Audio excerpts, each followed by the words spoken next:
अस्सलाम वालेकुम। आज का लेक्चर हमारा इंडक्टेंस और कैपेसिटेंस के मेजरमेंट्स के से रिलेटेड है। तो इसमें हम पढ़ेंगे कि इंडक्टेंस और कैपेसिटेंस कैसे मेजर होती है, फिर उसके बाद हम स्मॉल इंडक्टेंस और कैपेसिटेंस के मेजरमेंट्स की तरफ आएंगे। तो सबसे पहले थोड़ा सा ओवरव्यू देख लेते हैं कि इंडक्टेंस और कैपेसिटेंस कैसे मेजर होती है और हमारा लेक्चर जो है वो किन किन टॉपिक्स को कवर कर रहा है। तो इंडक्टेंस और कैपेसिटेंस के अलावा इंडक्टर्स की क्यू फैक्टर और जो कैपेसिटेंस का डी फैक्टर होता है वो उसको मेजर करने के लिए एसी ब्रिजेस यूज़ होते हैं, जो कि दरअसल व्हीटस्टोन ब्रिज की तरह ही होते हैं। उनकी कुछ मॉडिफाइड फॉर्म्स होती हैं। मॉडिफिकेशन क्या करनी होती है कि उनमें डीसी सप्लाई यूज़ होती थी व्हीटस्टोन ब्रिज में, तो इसमें एसी सप्लाई यूज़ हुआ करेगी। और जो नल डिटेक्टर होता है, जो गैल्वानोमीटर लगा होता है, वो भी एक एसी मेजरिंग इंस्ट्रूमेंट होगा। आजकल के मार्केट में जो ज़्यादातर एसी ब्रिजेस जो हैं कमर्शियली अवेलेबल है। कुछ कमर्शियल ब्रिजेस जो होते हैं उनमें एक स्टैंडर्ड कैपेसिटर यूज़ होता है और 3 एडजस्टेबल रेजिस्टर होते हैं, जिनसे उस ब्रिज को बैलेंस करने में मदद मिलती है।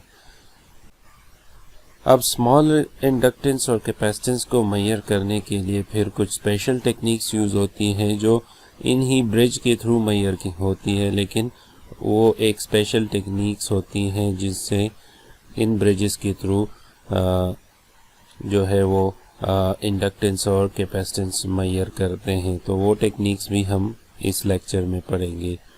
डिजिटल मेजरमेंट के लिए लाजमी है कि जो इंडक्टेंस, कैपेसिटेंस और रेजिस्टेंस हम मेजर कर रहे हैं उनको पहले एक सर्किट को अप्लाई किया जाता है जो इस रेजिस्टेंस, इंडक्टेंस और कैपेसिटेंस को मैप करते हैं वोल्टेजेस में, मतलब उनको वोल्टेज में कन्वर्ट करते हैं और फिर उन वोल्टेजेस को रीड करके हम इंडक्टेंस, कैपेसिटेंस और रेजिस्टेंस की वैल्यू मेजर करते हैं। जो हाई फ्रीक्वेंसी पे इंडक्टेंस और कैपेसिटर्स यूज़ होते हैं तो उनको मेजर करने के लिए फिर हमारे पास एक डिवाइस यूज़ होती है जिसको क्यू मीटर कहा जाता है। तो उनको हम क्यू मीटर से मेजर करेंगे।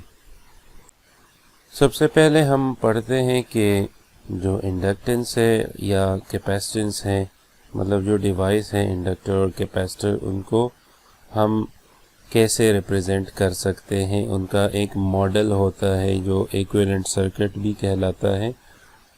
उनको इक्विवेलेंट सर्किट के फॉर्म में किस तरह रिप्रेजेंट करते हैं। तो इक्विवेलेंट सर्किट जो कैपेसिटर का होता है वो दो तरह का होता है। उसको हम एक पैरेलल सर्किट से भी रिप्रेजेंट कर सकते हैं और एक सीरीज से भी रिप्रेजेंट कर सकते हैं।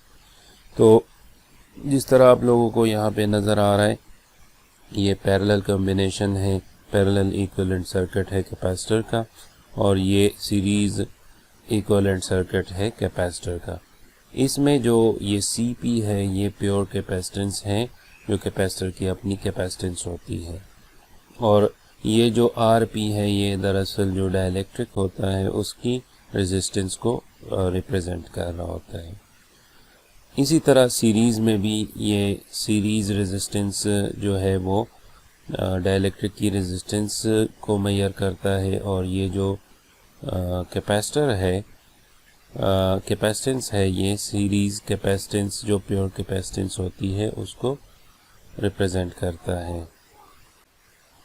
जो लो लीकेज करंट्स होती हैं तो इसका मतलब होता है कि जो डाइलेक्ट्रिक की रेजिस्टेंस है वो बहुत ज़्यादा हाई है, तो उसको हम पैरेलल सर्किट उसके लिए सूटेबल होता है, उसको हम पैरेलल इक्विवेलेंट सर्किट से रिप्रेजेंट करते हैं।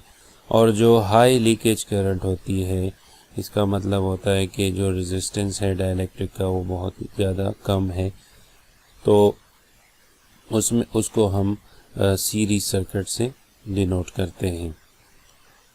अब आते हैं इसके इम्पीडेंस और जो रेजिस्टेंस है और इंडक्टेंस नहीं बल्कि कैपेसिटेंस है, उसकी कैलकुलेशन की तरफ। तो जो हमारे पास सीरीज़ इम्पीडेंस है वो इक्वल है R S minus J X S की। तो सीरीज़ इम्पीडेंस हमारे पास हो गया Z S is equal to R S minus J X S. ये जो माइनस का साइन नज़र आ रहा है, ये दरअसल जो कैपेसिटेंस होता है वो 1/j ओमेगा सी होता है। तो जे ऊपर ले जाके उसके साथ माइनस साइन आ जाता है। तो यहाँ पे हमारे पास are S minus J X S, यहाँ पे इसकी टोटल इम्पीडेंस आ गई। अब जो पैरेलल में है उसको हम एडमिटेंस के फॉर्म में लिख लेते हैं। तो वाई पी जो है वो असल में 1/ZP होता है, और पैरेलल का हमें पता है कि जो 1/ZP होता है 1/RP प्लस वो J 1/XP के इक्वल होता है। तो इसको अगर हम इंडक्टेंस नहीं बल्कि कंडक्टेंस और ससेप्टेंस के फॉर्म में लिखना चाहें तो GP प्लस JBP। ये जो GP है या ये एक कंडक्टेंस को रिप्रेजेंट कर रही है, और जो B है वो सब ससेप्टेंस के को रिप्रेजेंट कर रही है। कंडक्टेंस हमारे पास जो रेजिस्टेंस का रेसिप्रोकल होता है, मतलब रेजिस्टेंस का उलट होता है, तो उसको हम कंडक्टेंस कहते हैं। और जो रिएक्टिव कंपोनेंट्स होते हैं, चाहे वो कैपेसिटिव कंपोनेंट हो चाहे वो इंडक्टिव कंपोनेंट्स हो, तो उसका जो अपोजिशन फोर्स होती है, अपोजिंग फोर्स होती है, उसका जो रेसिप्रोकल होता है उसको ससेप्टेंस कहते हैं, और उसको B से डिनोट करते हैं। तो ये हमारे पास एम्पीडेंसेस आ गई पैरेलल की और सीरीज इक्विवेलेंट सर्किट्स की। अब हमें पता है कि ये एक ही कैपेसिटर है, इसको हम डिनोट कर रहे हैं दो इक्विवेलेंट सर्किट से। तो दोनों के जो इम्पीडेंसेस हैं वो इक्वल होंगी। तो ZS is equal to 1/YP। 1/YP दरअसल क्या है, ZP है। तो हमारे पास ZS इक्वल हो गया 1/YP के। तो इसमें अगर हम वैल्यूज़ पुट करें तो यहाँ पे RS plus minus JXS ZS की जगह आ जाएगा, और जो YP है उसकी वैल्यू GP प्लस JBP के इक्वल थी, तो 1/, में वो आ गई। अब इसका क्रॉस मल्टीप्लिकेशन करेंगे तो यहाँ पे JBP लेफ्ट साइड पे आ जाएगा, और ये इधर नीचे डिवीज़न में आ जाएगा। अब यहाँ पे जो नीचे कम्प्लेक्स नंबर आ रहा है, यहाँ पे डिवीज़न में RS माइनस JXS।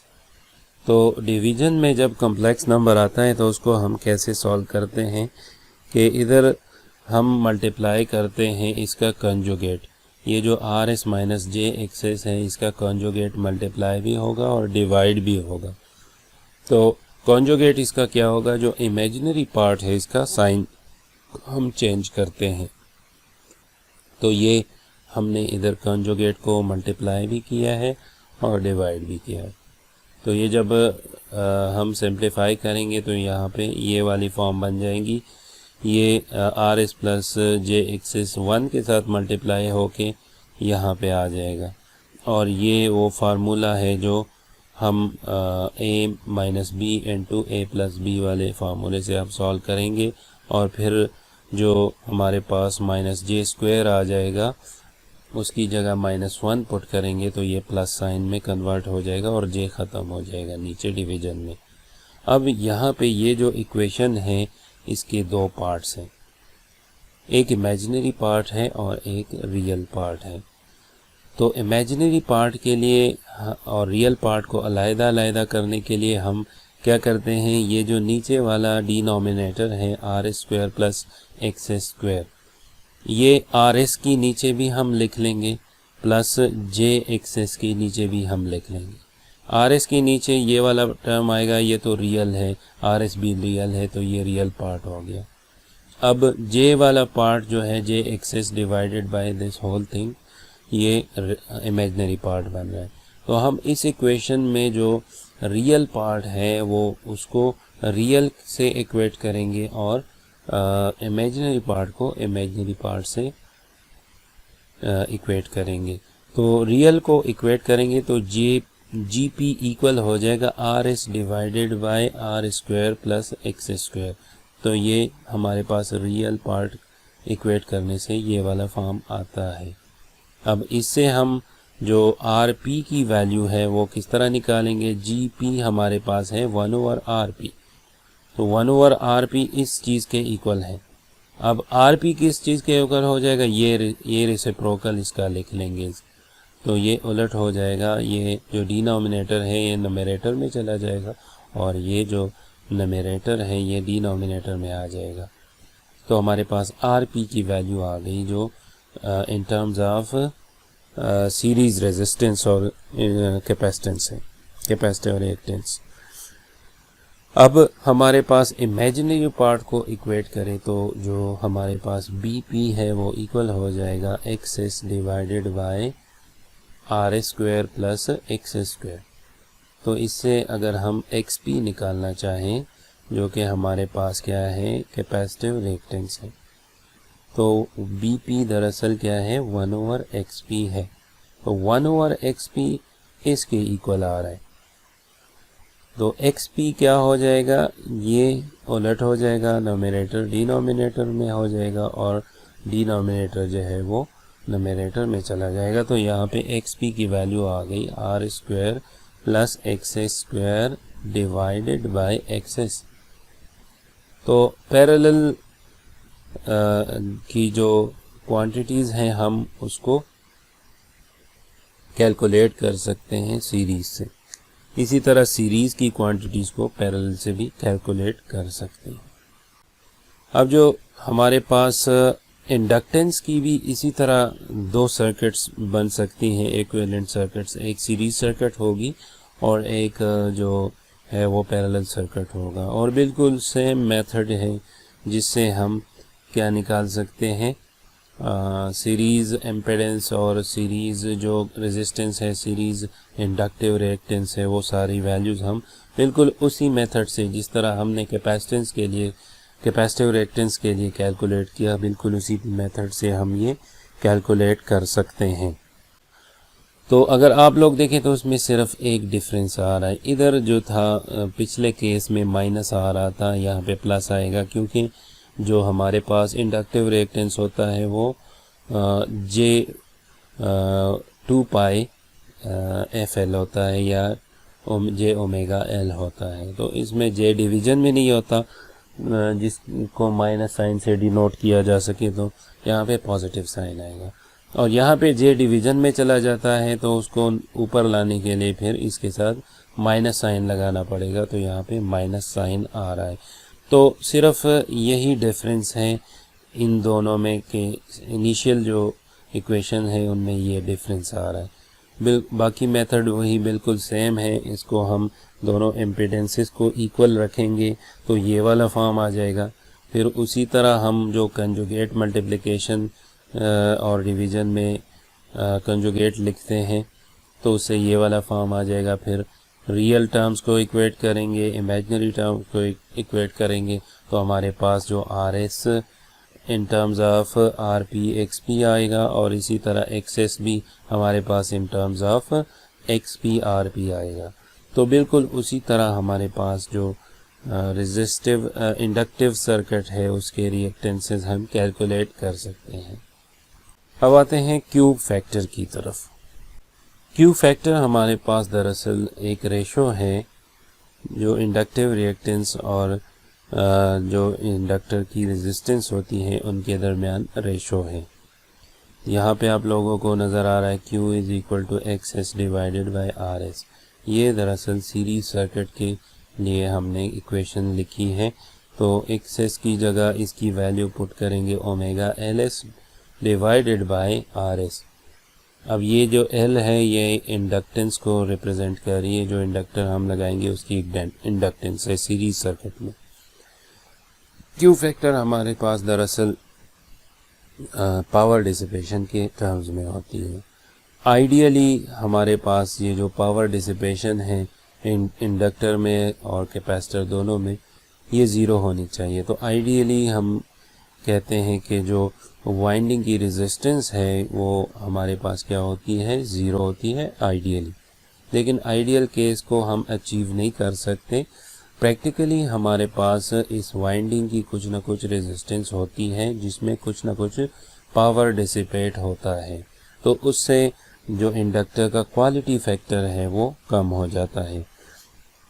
आप लोग यहाँ पे देख सकते हैं कि जो RS है उसकी जो हमारे पास रिलेशन बन रही है क्वालिटी फैक्टर के साथ, वो इन्वर्स रिलेशन बन रही है। तो जब रेजिस्टेंस वाइंडिंग की इंक्रीज करेगा तो हमारे पास ये क्वालिटी फैक्टर क्या होगा, डिक्रीज होगा, तो क्योंकि उसमें पावर डिसिपेशन आएगी। इसी तरह अगर आप लोग पैरेलल सर्किट के लिए देखें तो क्वालिटी फैक्टर उसमें बिल्कुल उलट आता है सीरीज़ के। तो यहाँ पे क्या आ जाएगा, RP divided by XP is equal to RP divided by omega LP।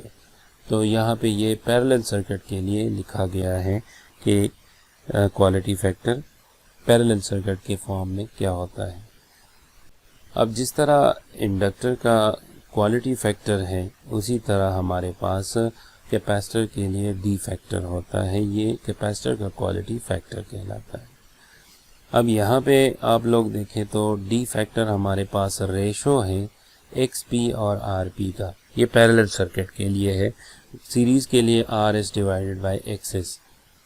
तो 1/ओमेगा CP/RP हमारे पास इसकी जो वैल्यू आ रही है, क्योंकि XP हमारे पास क्या है, 1/ओमेगा CP के इक्वल होगा, और RP ऑलरेडी डिवीजन में है तो यहाँ पे क्या है, 1/ओमेगा CP/RP। और सीरीज सर्किट के केस में हमारे पास ओमेगा CS/RS आएगा। तो अगर आप लोग इसको इन इक्वेशंस को देखें तो और इसको क्वालिटी फैक्टर मतलब Q फैक्टर ऑफ इंडक्टर उससे रिलेट करें तो जो D फैक्टर है वो इन्वर्स आ रहा है क्वालिटी फैक्टर के। अब इस एग्जांपल की तरफ आते हैं। तो एग्जांपल में हमें कहा गया है कि एक अननोन रेजिस्टर सर्किट है जो बिहेव कर रहा है, मतलब वो सर्किट एक्चुअली इस तरह के कॉम्बिनेशन में नहीं है, सीरीज़ कॉम्बिनेशन में नहीं है, लेकिन बिहेव कर रहा है as a 0.05 microfarad capacitor in series with a 8 kilo ohm resistor when measured at a frequency of 1 kilohertz. अगर हम इसको 1 किलोहर्ट्ज़ फ्रीक्वेंसी पे मेजर करें इसकी वैल्यू, तो सर्किट बिहेव ऐसे कर रहा है जैसे 8 किलो ओम का रेजिस्टर और कैपेसिटर 0.05 माइक्रोफेराड का वो सीरीज़ में लगे हों। अब जो हम टर्मिनल रेजिस्टेंस इसकी मेजर करते हैं बाय एन ओम मीटर, तो वो हमें 134 किलो ओम का रेजिस्टेंस शो कर रहा है। तो हमसे पूछा गया है कि determine the actual circuit components and method of connection. अब हमने दो बातें फाइंड करनी है कि जो एक्चुअल कंपोनेंट्स हमने फाइंड करनी है कि एक्चुअल जो कैपेसिटिव बिहेवियर है, तो जो कैपेसिटर लगा है उसकी वैल्यू क्या है, और अगर उस कैपेसिटर की कुछ रेजिस्टेंस है तो उसकी वैल्यू क्या है, और वो किस कॉम्बिनेशन में लगे हुए हैं। तो एक्सेस हम कैलकुलेट कर लेते हैं। जो सीरीज़ हमारे पास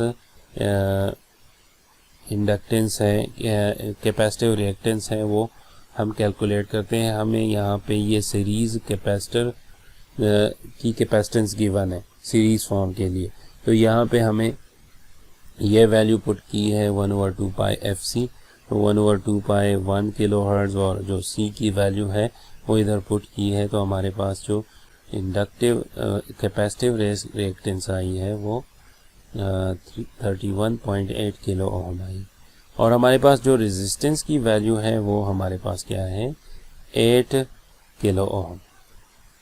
अब जो इससे इन्हीं दो वैल्यू से हम क्या करेंगे, RP कैलकुलेट करेंगे। RP को हमने कैलकुलेट किया तो यहाँ पे R² plus XS² divided by RS, इसमें वैल्यूज पुट की तो इससे वैल्यू क्या आ गई, RP is equal to 134 kilo ohm. XP जब हमने इस XS से कैलकुलेट किया तो वो 33.8 किलो ओम आ गई, जो कि हमारे पास कैपेसिटिव रिएक्टेंस इन पैरेलल है। तो अगर हम देखें इसमें और इसी वैल्यू को यूज़ करते हुए ये जो 33.8 किलो ओहम आ रही है, इसको अगर हम इससे हम कैपेसिटेंस की वैल्यू निकालना चाहें तो हमारे पास इससे कैपेसिटेंस की वैल्यू 0.005 माइक्रोफेराड के करीब वैल्यू आ रही है। तो अगर हम इन वैल्यूज़ को देखें तो सीरीज़ के लिए हमारे पास जो वैल्यूज़ आ रही थी, अगर हम उनको सीरीज़ में कनेक्ट करें तो यहाँ पे हमारे पास क्या आएगी वैल्यू 31.8 के से माइनस होगा, बल्कि माइनस नहीं होगा, बल्कि इसको इन दोनों को एडअप करेंगे तो हमारे पास वैल्यू 134 किलो ओहम के करीब नहीं आ रही, जबकि हमारे पास पैरेलल में आरपी की वैल्यू हमारे पास आ रही है 134 किलो ओहम। तो इससे हम अंदाज़ा लगा लेते हैं कि ये जो सर्किट है ये कनेक्टेड है किस कॉम्बिनेशन में, पैरेलल कॉम्बिनेशन में लगा है, क्योंकि इससे हमें दोनों वैल्यूज़ जो है वो अचीव हो रही है। रेजिस्टेंस की जो क्वेश्चन में वैल्यू है वो भी हमें पैरेलल कॉम्बिनेशन से मिल रही है, और कैपेसिटेंस की जो वैल्यू गिवन है उसके करीब वैल्यू भी हमें पैरेलल कॉम्बिनेशन से मिल रही है। सीरीज़ में जो वैल्यूज़ आ रही है वो क्वेश्चन में जो वैल्यूज़ गिवन है उसके करीब नहीं है, मतलब उससे बहुत ज़्यादा कम या ज़्यादा है। तो इससे हमें ये पता चलता है कि ये जो सर्किट है जिसका ज़िक्र क्वेश्चन में किया गया है ये दरअसल में पैरेलल में लगे हुए हैं कैपेसिटर और रेजिस्टेंस की वैल्यू 134 किलो ओहम की है, और जो कैपेसिटेंस की वैल्यू है वो 0.005 माइक्रोफेराड की है। अब जैसा कि हमने ओवरव्यू में देखा कि जो हमारे पास इंडक्टेंस और कैपेसिटेंस के मेजरमेंट के लिए एसी ब्रिजेस यूज़ होते हैं, तो सबसे पहले हम एसी ब्रिज की थ्योरी पढ़ लेते हैं कि एसी ब्रिज क्या होता है।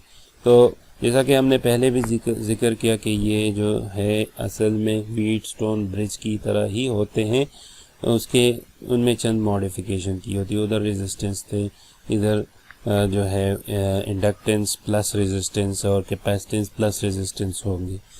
इसी तरह इधर एसी सोर्स लगा हुआ है, और जो नल डिटेक्टर है वो भी एसी इंस्ट्रूमेंट है। तो इसके लिए जो हम इक्वेशन डिराइव करते हैं वो हम कैसे डिराइव करते हैं कि जब हमारे पास ए बी पॉइंट्स जो कि ये दोनों पॉइंट्स बन रहे हैं, इन दोनों के दरमियान अगर ज़ीरो करंट फ्लो कर रहा हो, इसके अक्रॉस वोल्टेज जो है वो हमारे पास क्या है ज़ीरो हो, तो ब्रिज को हम बैलेंस कहते हैं। तो पोटेंशियल डिफरेंस इन दोनों के दरमियान क्या है, ज़ीरो है। तो हमारे पास इस केस में VZ1 इक्वल होता है VZ2 के, मतलब यहाँ के जो वोल्टेज है वो इस ब्रांच के वोल्टेज के बराबर है, और जो इस ब्रांच के वोल्टेज हैं वो इस ब्रांच के वोल्टेज के इक्वल है। तो VZ3 is equal to VZ4 और VZ1 is equal to VZ2। अब इनमें अगर हम वैल्यूज़ पुट करें तो I1Z1 और I2Z2 ये दोनों इक्वल हो जाएंगे, और I3Z3 और I4Z4 ये दोनों इक्वल हो जाएंगे। अब अगर हम इस इक्वेशन को डिवाइड करें इस इक्वेशन से तो हमारे पास ये वाली फॉर्म आ जाएगी। अब यहाँ पे जो करंट्स है वो चूँकि सारों में करंट्स जो है वो सेम फ्लो कर रही है, ये करंट इक्वल होगा इस करंट के, क्योंकि दोनों के ड्रॉप्स इक्वल हैं। तो यहाँ पे जो पोटेंशियल डिफरेंस आ रहा है वो यहाँ पे भी आ रहा है, तो तकरीबन करंट जो हमारे पास है वो नल डिटेक्टर में ज़ीरो फ्लो कर रहा है। तो इसका मतलब है कि ये दोनों करंट्स जो हैं इनकी वैल्यूज़ क्या है, इक्वल है। तो सारी करंट्स जो हैं वो इक्वल हो गई, तो वो ये करंट जो है ना एक दूसरे के साथ कैंसिल हो जाएंगी। तो जैसे ही ये कैंसिल होती है तो हमारे पास ये वाली जो इक्वेशन है वो अचीव होती है, Z1 divided by Z3 is equal to Z2 divided by Z4। तो ये हमारे पास एक बेसिक एसी ब्रिज की इक्वेशन आ गई। इसी इक्वेशन को यूज़ करते हुए हम आगे के ब्रिजेस जो है ना उसको एनालाइज करेंगे। ये हमारे पास बेसिक जो एसी ब्रिज इक्वेशन है वो हमारे पास आ गई। अब सिंपल कैपेसिटेंस ब्रिज की तरफ आते हैं। तो इसमें अगर आप लोग देखें तो यहाँ पे एक कैपेसिटर लगा हुआ है, एक कैपेसिटर इधर लगा हुआ है और ये दो एडजस्टेबल रेजिस्टर्स। जो अननोन कैपेसिटर है वो हमारे पास क्या है, Cx है। इसकी वैल्यू हमने दरअसल फाइंड करनी है। तो इस ब्रिज को एनालाइज करने के लिए आप लोग वही इक्वेशन यूज़ करेंगे जो हमने पिछले स्लाइड में देखा था, Z1 divided by Z3 is equal to Z2 divided by Z4। तो इधर Z1 हमारे पास क्या है, -j1/ओमेगा C1। ये हमारे पास क्या है, इस ब्रांच की रिएक्टेंस है। अब Z2 हमारे पास क्या है, -j1/ओमेगा-Cx। तो यहाँ पे ये -j1/ओमेगा-Cx आ गया। Z3 R3 है, सिंपल रेजिस्टेंस है, और Z4 जो है वो भी रेजिस्टिव ब्रांच है, प्योर रेजिस्टेंस है, तो Z4 R4 के इक्वल आ गया। अब यहाँ पे ये इक्वेशन यूज़ करते हुए जब हम इसकी वैल्यूज़ पुट करते हैं तो हमारे पास ये वाली फॉर्म आती है। अब हमने क्या करना है, क्रॉस मल्टीप्लिकेशन करनी है। तो यहाँ पे क्या आ जाएगा, ये जो -j है ये इस -j के साथ कैंसिल हो जाएगा। R4 इधर मल्टीप्लाई होगा तो R4 डिवाइडेड बाई ओमेगा-C1 आएगा, is equal to R3 divided by ओमेगा-Cx। ओमेगा के साथ कैंसिल हो गया तो यहाँ पे आ गया 1/R3C1 is equal to 1/R4Cx। ये वाली इक्वेशन हमें अचीव हो जाएगी। अब हमने Cx की वैल्यू फाइंड करनी है तो इसको इस साइड पे ले आएंगे तो ये 1 की जगह आ गया, और ये जो C1 R3 है ये इस 1 की जगह आ जाएंगे। तो हमारे पास Cx की वैल्यू है C1 R3 divided by R4। तो इससे हम कोई भी अननोन कैपेसिटेंस हो उसकी वैल्यू हम कैलकुलेट कर सकते हैं। अब हम सिंपल कैपेसिटेंस ब्रिज पे एक सिंपल सी एग्जांपल भी देख लेते हैं। इसमें गिवन है कि जो ये फिगर है इसमें C1 की वैल्यू 0.1 माइक्रोफेराड है, और जो R3 R4 उसकी हमें रेशो गिवन है। एक हमने फाइंड करनी है 10:1 के 100:1 के लिए, और दूसरा हमने फाइंड करना है 1:100 के लिए। मतलब R3 100 हो तो R4 की वैल्यू 1 ओम होगी। इसके लिए हम फाइंड करेंगे पहले कैपेसिटेंस की वैल्यू जो इधर Cx की जगह लगा होगा, और फिर हम दूसरे रेशो के लिए फाइंड करेंगे। तो ये हमें ratio given. Calculate the range of measurements of unknown capacitance Cx। अब अगर ये रेशो हो, इस रेशो से इस रेशो तक हमारे पास रेंज हो रेजिस्टेंसेस की, मतलब हम चेंज कर सकते हैं इन रेजिस्टेंसेस को इस रेंज में, तो हमारे पास कितने वैल्यू तक कैपेसिटेंस ये ब्रिज मेजर कर सकता है। तो देखते हैं, हम फार्मूला वही यूज़ करेंगे, Cx is equal to C1 R3 divided by R4। R3 divided by R4 हमें रेशो गिवन है, पहले 100:1 है, फिर 1:100 है। तो for R3/R4 is equal to 100:1, पहले रेशो को हम लेंगे तो ये 100:1 इधर R3/R4 की जगह आ गया। 0.1 माइक्रोफेराड का हमारे पास C1 लगा हुआ है तो ये C1 की जगह आ गया।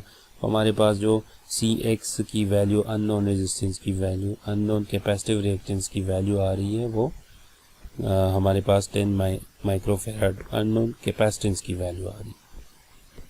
तो ये तो आ गई 100:1 के लिए। अब अगर हम 1:100 के लिए वैल्यू कैलकुलेट करना चाहे तो हमारे पास क्या आ जाएगा, 0.001 माइक्रोफेराड।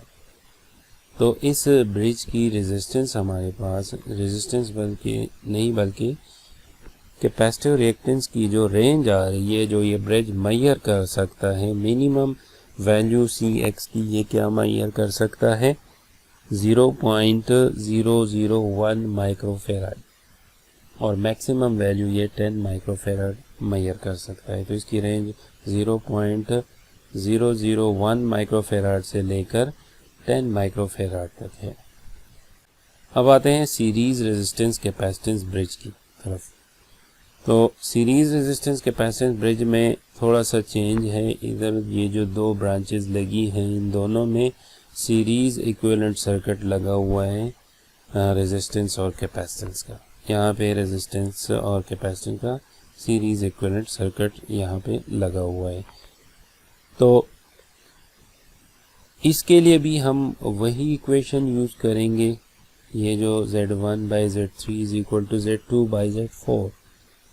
तो इसमें अगर हम वैल्यूज पुट करें तो हमारे पास ये वाली इक्वेशन आ जाएगी। अब हमने क्या करना है कि इमेजिनरी और रियल पार्ट्स को अलग-अलग करना है। उसके लिए मैंने इस एक लेफ्ट हैंड साइड को अलग किया हुआ है। ये रियल पार्ट इसका आ जाएगा R1 डिवाइडेड बाय R3, या R3 इसके नीचे भी आ जाएगा, इसके नीचे भी आ जाएगा। तो R1/R3 जो है ये इसका रियल पार्ट बन रहा है, minus J1 over omega R3C1, ये यहाँ पे इसका इमेजिनरी पार्ट आ गया। अब अगर हम इन दोनों के इमेजिनरी और रियल पार्ट्स को इक्वेट करें तो हमारे पास क्या आ जाएगा, R1 divided by R3 is equal to RS divided by R4। इससे हम जो कैपेसिटर की सीरीज रेजिस्टेंस है वो फाइंड कर सकते हैं। तो RS हमारे पास क्या आ जाएगा, R1 R4 divided by R3। अब हम क्या करते हैं, मेजर करते हैं कैपेसिटेंस को।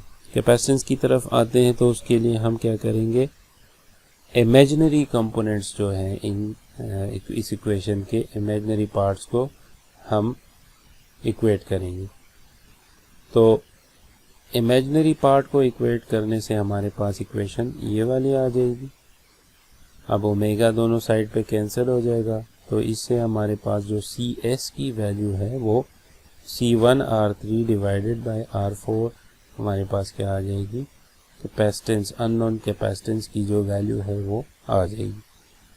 अब आते हैं पैरेलल रेजिस्टेंस कैपेसिटेंस ब्रिज की तरफ। तो जैसा हमने सीरीज रेजिस्टेंस कैपेसिटेंस ब्रिज में देखा, उसमें जो रेजिस्टेंस और कैपेसिटेंस का सीरीज इक्विवेलेंट सर्किट था वो गिवन था। इधर जो ब्रांचेस है दो, उनको रिप्लेस किया गया है जो parallel resistance capacitance equivalent circuit है उनसे। ये जो सर्किट है, ये जो ब्रिज है, ये वेरी लो जो लीकेज रेजिस्टेंस है उनको मेजर करने के लिए ज़्यादा सूटेबल है। वो स्मॉल रेजिस्टेंस कैपेसिटेंस और इंडक्टेंस मेजरमेंट में हम देखेंगे कि उधर जो है वो यही ब्रिज यूज़ करते हैं और उनमें उसके साथ स्पेशल टेक्निक लगा के इससे हम इंडक्टेंस और कैपेसिटेंस की वैल्यू मेजर कर सकते हैं। तो इस सर्किट के लिए भी हमारे पास इक्वेशन वही रहेगा जो हमारे पास पिछले केसेस में था, Z1 Z3 is equal to Z2 divided by Z4। तो यही बेसिक इक्वेशन है, ये सारे ब्रिजेस के लिए यूज़ होता है। जो इस फॉर्म के ब्रिजेस हों उन सारे के लिए ये यूज़ होता है कि बैलेंस कंडीशन में ये इम्पीडेंसेस की रेशोज़ जो हैं वो इक्वल हो जाती हैं। इसमें अब हम वैल्यूज़ पुट करेंगे और उसी तरीके से हम इसको सिंप्लीफाई करेंगे। सिंप्लीफिकेशन के बाद रियल इमेजिनरी पार्ट्स को जो है वो इक्वेट करेंगे तो हमारे पास क्या आ जाएगी, इसकी जो रेजिस्टेंस और कैपेसिटेंस की वैल्यूज़ हैं उनकी इक्वेशंस आ जाएंगी, जिस तरह आप लोगों को यहाँ पे नज़र आ रहा है। ये हमारे पास जो पैरेलल रेजिस्टेंस है उसकी वैल्यू आ गई, उसको मेजर करने के लिए ये इक्वेशन यूज़ होगा। और जो हमारे पास पैरेलल कैपेसिटेंस है या प्योर कैपेसिटेंस है उनको मेजर करने के लिए हमारे पास ये वाला इक्वेशन यूज़ होगा। इस कैलकुलेशन को आप लोग देख लीजिए, ये इतना ज़्यादा डिफ़िकल्ट नहीं है, आप लोग ये खुद सही से कर लीजिएगा। इंडक्टेंस के लिए कंपैरिजन ब्रिज यूज़ होता है, ये भी उसी तरह का एक ब्रिज है। और जिस तरह हमारे पास सीरीज़ रेजिस्टेंस कैपेसिटेंस ब्रिज था।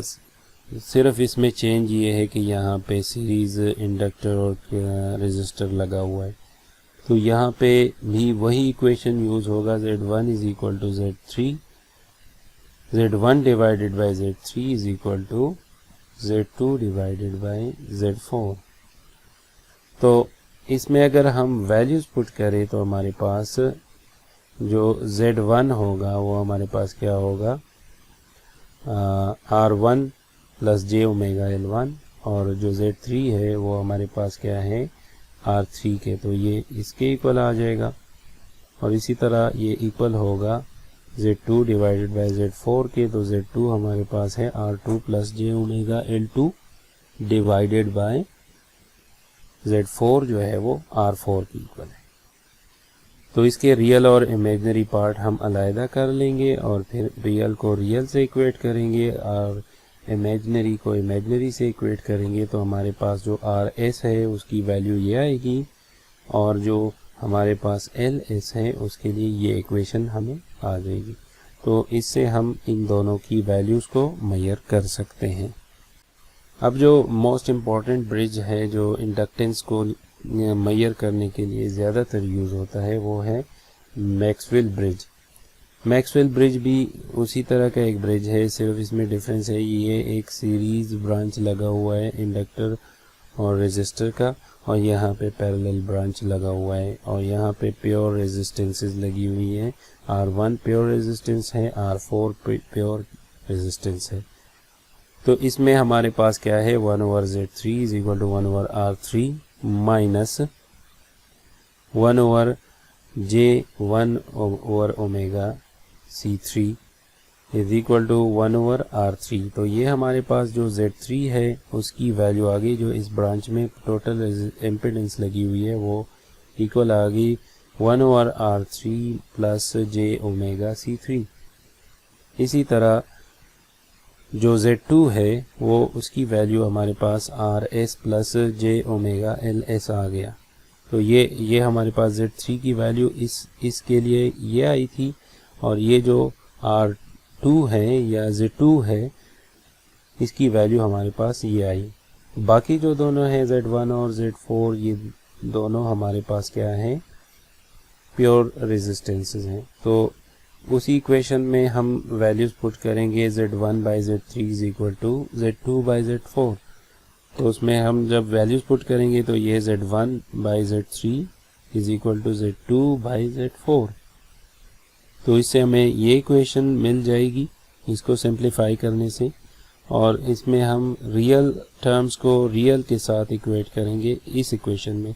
तो ये रियल टर्म्स हैं, ये इक्वेट हो गई, तो हमारे पास RS की वैल्यू ये आ गई। इसी तरह हमारे पास जो इमेजनरी टर्म्स हैं उसको इक्वेट करेंगे तो हमारे पास जो LS की वैल्यू मेजर होगी उसकी वैल्यू क्या होगी, C3 R1 R4। ये वाली इक्वेशन हमारे पास LS को मेजर करने के लिए यूज़ होगी। अब हम आते हैं स्मॉल कैपेसिटेंस और इंडक्टेंस के मेजरमेंट्स की तरफ। तो शुरू में हमने पढ़ा कि इसके लिए कुछ स्पेशल टेक्निक्स यूज़ होते हैं। वो स्पेशल टेक्निक्स क्या है वो हम इस पार्ट में पढ़ेंगे।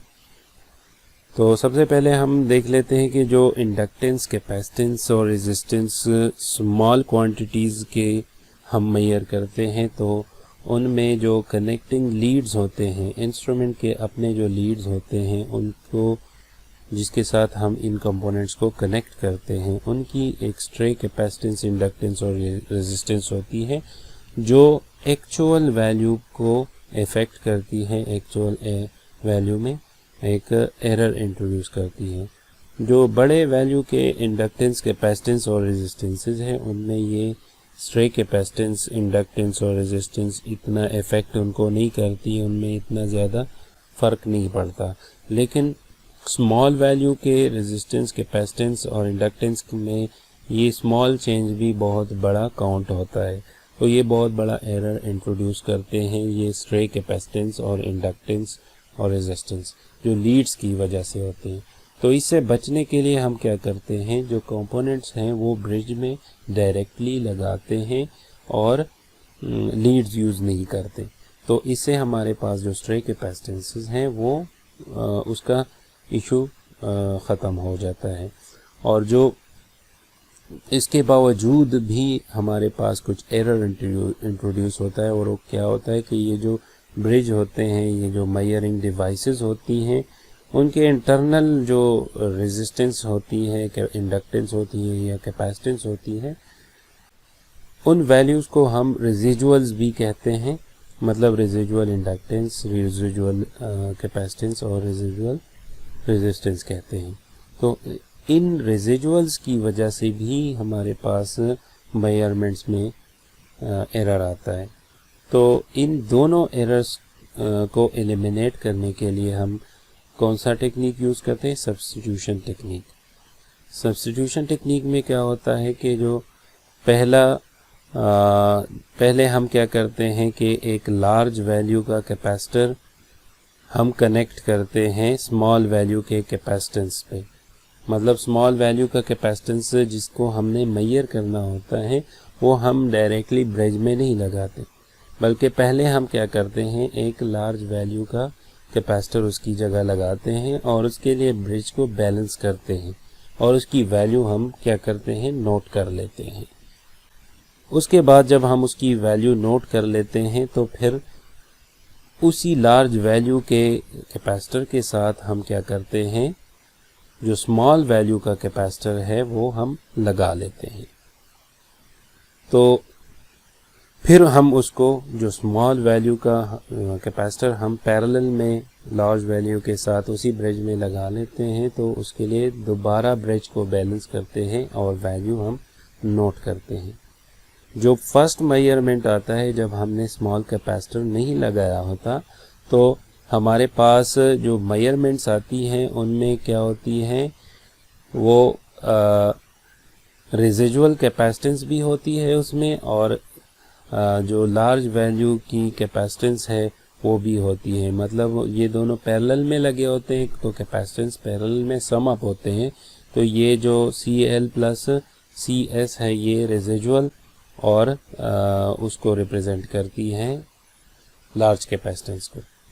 फिर जब हम पैरेलल में एक और कैपेसिटेंस लगा लेते हैं स्मॉल कैपेसिटेंस, तो उसके बाद जब हम वैल्यू मेजर करते हैं तो वो दरअसल में इन तीनों का समेशन होता है, C1 plus CS plus CX। अब हमारे पास दो वैल्यूज़ आ गई।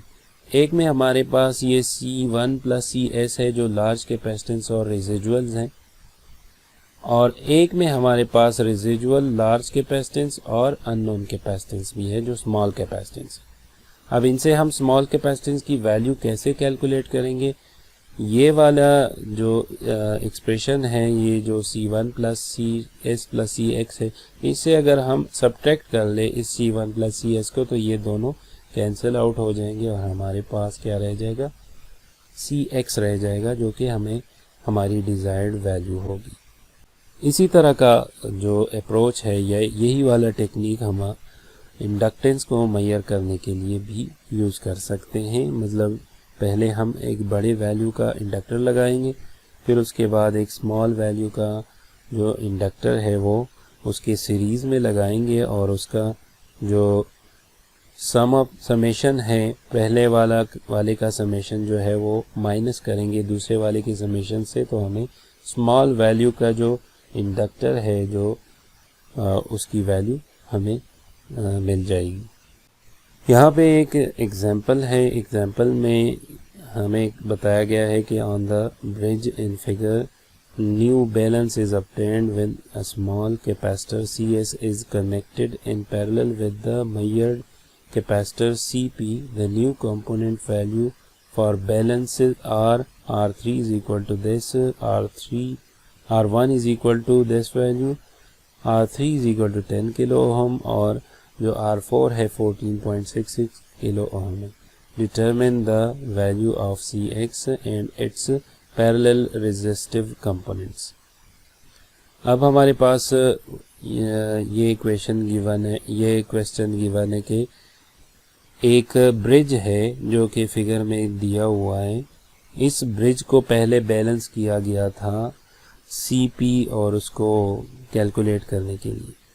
अब इसके जो पैरेलल में हमने अननोन वैल्यू का स्मॉल कैपेसिटेंस लगा दिया और फिर इसको ब्रिज को नए सिरे से हमने बैलेंस कर दिया। तो जब ये नए सिरे से बैलेंस हुआ तो हमारे पास जो कंपोनेंट्स की वैल्यूज़ थी वो ये आ रही थी बैलेंस के लिए।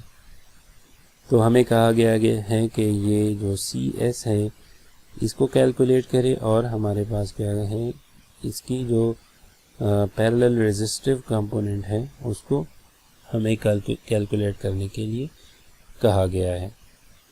अब जो CX पैरेलल विद CP बन रहा है, ये दोनों जो पैरेलल सम बना रहे हैं वो CX प्लस CP पैरेलल में कैपेसिटेंस ऐड होते हैं, वो इक्वल होगा C1 R3 divided by R4 के।